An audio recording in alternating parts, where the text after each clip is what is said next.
పుష్ప నామ్ చోటా high లేకిన్ sound బహుత్ బడా. పుష్ప అంటే నేషనల్ అనుకుంటిరా, ఇంటర్నేషనల్. పుష్ప అంటే ఫ్లవర్ అనుకుంటివా, వైల్డ్ ఫైర్. ఇప్పుడు ఎక్కడ చూసినా ఎవరి నోట విన్నా ఇవే డైలాగులు మోత మోగిపోతున్నాయి. ఇప్పటి వరకు సినిమా గురించి ఏ రేంజ్లో టాక్ వినిపించిందో ట్రైలర్ కట్ అంతకు మించి అభిమానులను మెప్పించింది.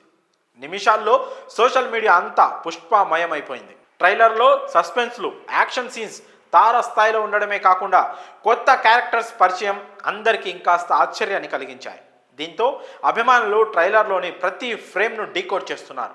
అయితే వాటన్నిటిలో అరగుండుతో ఉన్న వ్యక్తి సెంటర్ ఆఫ్ అట్రాక్షన్గా నిలిచాడు. అరగుండు, చెవులకు కమ్మలు, ముక్కెర, మెడలో చెప్పుల దండ వేసుకొని వింతగా నవ్వుతున్న వ్యక్తి ఎవరా అని నెటిజన్లు ఆరా తీస్తున్నారు. ఆ వ్యక్తి మరెవరో కాదు, కన్నడ నటుడు తారక్ పొన్నప్ప. దేవర సినిమాలో భైర కొడుకు క్యారెక్టర్ చేసింది కూడా ఇతనే. ఇక ఇప్పుడు పుష్ప 2తో ఓ డిఫరెంట్ రోల్లో మరోసారి తెరపై కనిపించబోతున్నాడు. రీసెంట్గా తారక్ పొన్నప్ప ఓ ఇంటర్వ్యూలో మాట్లాడుతూ పుష్ప 2లో తన క్యారెక్టర్ గురించి చెప్పుకొచ్చాడు.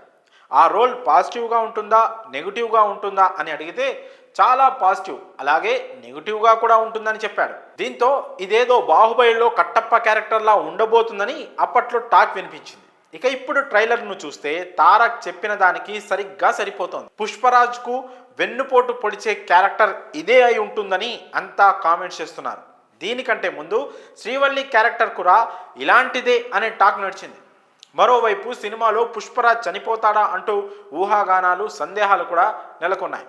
మరి ఈ ఇద్దరిలో కట్టప్ప ఎవరు, అసలు అలాంటి క్యారెక్టర్ ఉందా?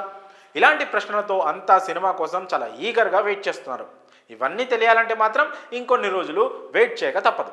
ఆల్రెడీ చూపించిన ట్రైలర్తో ఈ పార్ట్లో పుష్పరాజ్ అనేక మంది శత్రువులను ఎదుర్కొంటాడనే క్లారిటీ మాత్రం వచ్చేసింది. మొదటి పార్ట్లో ఉన్న విలన్స్ సునీల్, అలాగే అనసూయ భరద్వాజ్, ఫాహద్ ఫాసిల్ సెకండ్ పార్ట్లో కూడా విలన్స్గా కంటిన్యూ అవుతున్నారు.